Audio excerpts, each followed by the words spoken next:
నమస్తే, welcome to our channel. నేను సౌజన్య.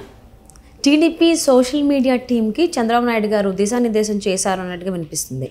ఏంటి అని అంటే, సో ఇక్కడి నుంచి ఏ పోస్టులు చేసినా కానీ వ్యక్తిగతంగా ఎటువంటి పోస్టులు పెట్టద్దు, కేవలం తెలుగుదేశం పార్టీ అధికారంలోకి వస్తే ఎలాంటి అభివృద్ధి చేస్తారు, ఎటువంటి కార్యక్రమాలు చేస్తారు, ఇలాంటి దానికి సంబంధించి పోస్టులు ఉండాలి అనేటువంటి ఆయన డిసిషన్ తీసుకున్నట్టుగా వాళ్ళకి చెప్తున్నట్టుగా తెలుస్తోంది. దీనికి సంబంధించి వైసీపీ టీం అంతా కూడా సంబరాలు చేసుకుంటున్నట్టుగా వినిపిస్తోంది. అసలు ఎందుకు సంబరాలు చేసుకుంటున్నారు, ఏ ఉద్దేశంతో ఏంటి, ఈ అంశానికి సంబంధించి మనతో మాట్లాడడానికి, వారి విశ్లేషణ మనతో పంచుకోవడానికి ఈరోజు మనతో పాటు ఉన్నారు senior journalist, senior political analyst CS Rao garu ఉన్నారు. వారితో మాట్లాడదాం. నమస్తే అండి. నమస్తే సౌజన్య. అంటే చంద్రబాబు నాయుడు గారు వాళ్ళ అంటే టీడీపీ డిజిటల్ టీంకి అంటే ఇటువంటి పర్సనల్ అటాక్ కైండ్ ఆఫ్ పోస్టులు ఏం చేయకండి, ఓన్లీ మనం అధికారంలోకి వస్తే ఏ కైండ్ ఆఫ్ డెవలప్మెంట్స్ చేస్తాం ఏంటి, దానికి సంబంధించిన పోస్టులే చేయండి అని అంటే వైసీపీ వాళ్ళు ఎందుకు సంబరాలు చేసుకుంటున్నారు? ఒకటి ఏంటంటే, సోషల్ మీడియాని వేదికగా చేసుకొని మాత్రమే రాబోయేటువంటి ఎన్నికల ఫలితాలు ఉంటాయని చెప్పి భావిస్తున్నారు రాజకీయ వర్గాలు. ఎందుకనంటే తెలంగాణ ఎన్నికలను కనుక చూస్తే, తెలంగాణ ఎన్నికల్లో మీడియా సపోర్టు కాంగ్రెస్ పార్టీకి ఎక్కడా లేదు. మొత్తం మీడియా ఆల్మోస్ట్ 90% మీడియా బీఆర్ఎస్ పార్టీకి సపోర్ట్ ఉంది. వాళ్ళ ఆధీనంలోనే ప్రధానమైనటువంటి మీడియా అంతా కూడా ఉంది. అదే కాంగ్రెస్ పార్టీకి కేవలం సోషల్ మీడియా మాత్రమే ఉంది. ఆ సోషల్ మీడియాని బేస్ చేసుకొని మాత్రమే ప్రచారం చేసి కాంగ్రెస్ పార్టీ అధికారంలో రాగలిగింది తెలంగాణలో. అంటే దీని అర్థం ఏంటి?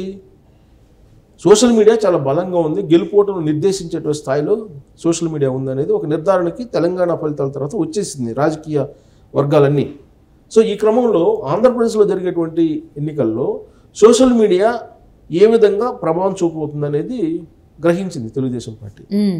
గ్రహించినటువంటి క్రమంలో సోషల్ మీడియాని బేస్ చేసుకుని 2019లో అధికారంలోకి వచ్చినటువంటి జగన్మోహన్ రెడ్డిని ఏ విధంగా నిరోధించాలి అనేటువంటి దాని మీద ఆలోచించి ఇప్పటివరకు జరుగుతున్నటువంటి వ్యక్తిగతమైనటువంటి దూషణలు, వ్యక్తిగతమైనటువంటి విమర్శలు, ఆరోపణలు, ప్రత్యారోపణలు ఇవే వినిపిస్తున్నాయి. విధానపరమైనటువంటి అంశాల మీద కానీ, లేదా పాలసీ మ్యాటర్స్ మీద కానీ, ప్రభుత్వానికి సంబంధించినటువంటి విధానాల మీద కానీ, ప్రజా వ్యతిరేకంగా జగన్మోహన్ రెడ్డి వ్యవహరిస్తున్నటువంటి తీరు మీద కానీ ఎక్కడ కూడా సైంటిఫిక్గా విమర్శలు చేయటం కానీ, లేదంటే ఆధారాలు బయట పెట్టడం కానీ జరగడం లేదు. అక్కడక్కడ జరుగుతున్నాయి కానీ పూర్తి స్థాయిలో జరగట్లా. కేవలం అక్కడ షర్మిలాని, లేదంటే జగన్మోహన్ రెడ్డి వ్యక్తిగతమైనటువంటి బిహేవియర్ గురించి, లేదంటే భారతీ రెడ్డి చేసేటువంటి కార్యక్రమాల గురించి, ఇట్లా రకరకాలుగా కొన్నిసార్లు ప్రైవేటు అంశాలను కూడా సోషల్ మీడియాలో చాలా హైలైట్ చేస్తూ వెళ్ళిపోయారు. బెడ్రూమ్లో కూడా తొంగిసేశారు కొన్ని సందర్భాల్లో. అటు వాళ్ళు ఇటు వాళ్ళు ఇద్దరు కూడా, YSR Congress party social media, అలాగే తెలుగుదేశం పార్టీ సోషల్ మీడియా ఇద్దరు కూడా ఆ విధమైనటువంటి పోటాపోటీగా రకరకాలుగా క్యాంపెయిన్ చేశారు. ఆ క్రమంలో కేసులు అయ్యాయి, చాలామంది కేసులు ఎదుర్కొన్నారు. ఇవన్నీ ఒక ఎత్తు. అయితే ఇప్పుడు ఆ విధంగా ప్రవోక్ చేయడానికి ఇప్పుడు వైఎస్ఆర్ కాంగ్రెస్ పార్టీ రెడీగా ఉంది సోషల్ మీడియా. కాబట్టి వాళ్ళ వలలో పడద్దు అని చెప్పి తెలుగుదేశం పార్టీ అధినేత చంద్రబాబు నాయుడు తెలుగుదేశం పార్టీ సోషల్ మీడియాతో ఒక దిశానిర్దేశం చేశారు. ఎందుకు అనంటే, ఇప్పుడు వైఎస్ఆర్ కాంగ్రెస్ పార్టీ కనుక పర్సనల్ ఇష్యూస్ని, ఒక సీరియస్ ఇష్యూ జరుగుతున్నప్పుడు పర్సనల్ ఇష్యూస్ని తీసుకొస్తున్నారు. జగన్మోహన్ రెడ్డిని తీసుకుందాం. జగన్మోహన్ రెడ్డి గత ఏడాది కాలంగా కూడా ఆయన చేస్తున్నటువంటి క్యాంపెయిన్ ఏంటి? Power star, marriage star, package star, ఇవే కదా. సో అది పవర్ స్టారు, మ్యారేజ్ స్టారు, లేదంటే ప్యాకేజ్ స్టారు, ఇవి చర్చలోకి వెళ్ళినందువల్ల అది వ్యక్తిగతమైన అంశం. అంతే తప్ప అది ప్రభుత్వ వైఫల్యాలని ఏవైతే ఉన్నాయో వాటిని చర్చలోకి రాకుండా ఇవి అడ్డుపడుతున్నాయి. సో ఒక సంవత్సరం కాలం నుంచి ఇదే నడుస్తుంది. వైఎస్ఆర్ కాంగ్రెస్ పార్టీకి సంబంధించిన సోషల్ మీడియా ఏదైనా ఒక ఇష్యూ వచ్చినప్పుడు, సపోజ్ ఒక ఇసుకు సంబంధించినటువంటి ఒక ఇష్యూ వచ్చింది, ఒక ఇష్యూకి సంబంధించినటువంటి సిండికేటు, దాని వ్యవహారం, దానికి సంబంధించిన అవినీతి, వీటన్నీ వచ్చినప్పుడు సీరియస్గా చర్చ జరుగుతున్నప్పుడు ఈ లోపల ఏదో ఒక సోషల్ మీడియాలో అటు చంద్రబాబు నాయుడు గురించో, లేదా లోకేష్ గురించో, లేదా బ్రాహ్మణి గురించో, లేదా భువనేశ్వర్ గురించో ఏదో ఒకటి పోస్ట్ చేస్తారు. దాంతో మొత్తం టాపిక్ డైవర్ట్ అయిపోతుంది, నాన్ సీరియస్ అయిపోతుంది. టాపిక్ ఏమో అటు వెళ్ళిపోతుంది, అసలు ఇష్యూ పోతుంది.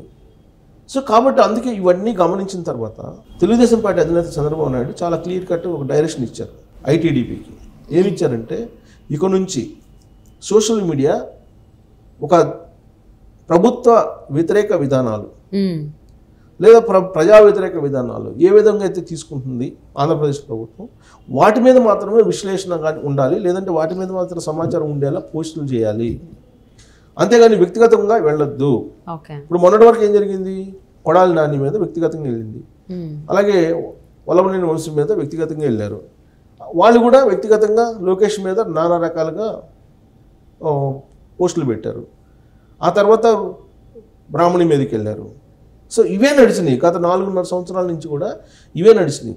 అంతే తప్ప విధానపరమైన అంశాలు అప్పుడప్పుడు రావడం, అవి మళ్ళీ తెరమరుగు కావడం, ఈ ప్రైవేట్ అంశాలు రావడం, అంటే మైండ్ గేమ్ ఆడుతుంది YSR Congress party. Mind game ఆడుతుంది.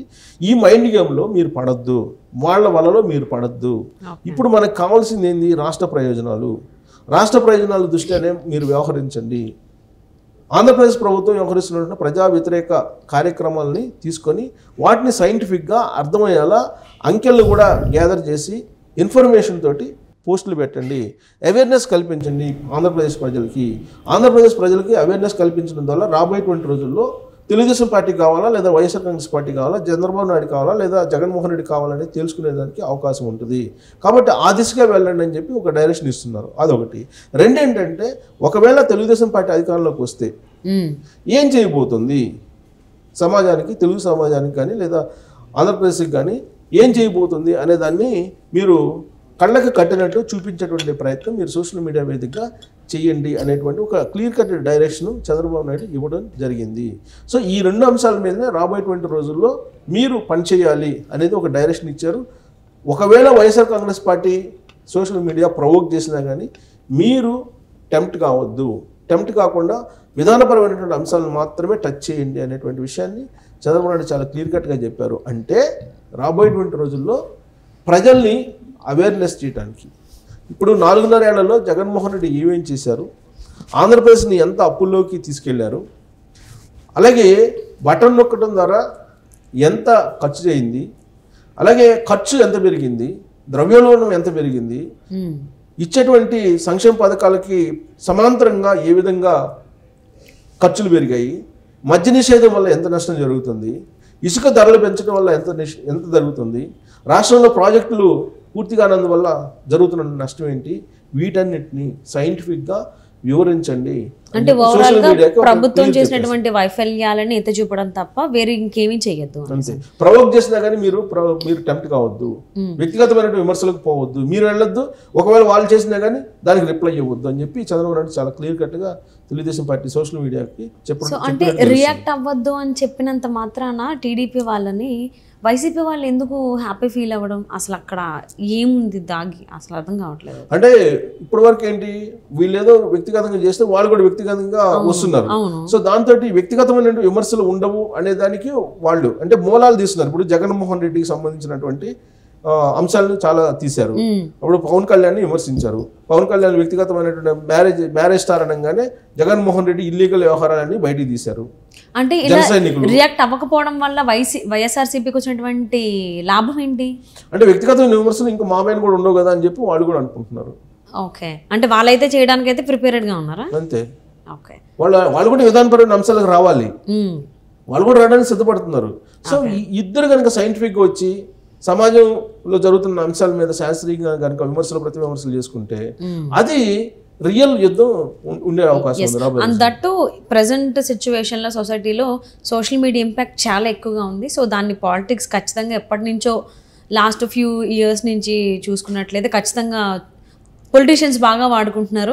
ఇది నేను అనుకోవటం ప్రశాంత్ కిషోర్ కలిశారు కదా చంద్రబాబు నాయుడిని, నేను అనుకోవడం ప్రశాంత్ కిషోర్ ఇచ్చిన డైరెక్షన్ అనుకుంటున్నాను. మేబీ ఇప్పుడు కాదు, ఒక 10 years బ్యాక్ నుంచి 4.5 సంవత్సరాల నుంచి కూడా విధానపరమైన అంశాల మీద ఎక్కడ చర్చ జరగాల సోషల్ మీడియా వేదికగా. సో అది గమనించి ప్రశాంత్ కిషోర్ చంద్రబాబు నాయుడికి బహుశా నేను అనుకుంటూ సూచించుంటాడు, మీరు విధానపరమైన అంశాల మీద పోండి, జగన్మోహన్ రెడ్డి బౌల్డ్ అయిపోతాడు, జగన్మోహన్ రెడ్డి అన్ని విధానపరమైన అంశాల్లో రాంగ్ స్టెప్స్ చేశారు, అంటే మన 3 to 4 hours కూర్చుని మీటింగ్ అయ్యారనే దాంట్లో చెప్పుంటారు అనుకుంటున్నాను నేను, ప్రశాంత్ కిషోర్ చెప్పుంటారు అనుకుంటున్నాను. ఓకే, సో మరి దిశానిర్దేశం చేశారు టీడీపీ డిజిటల్ టీంకి చంద్రబాబు నాయుడు గారు.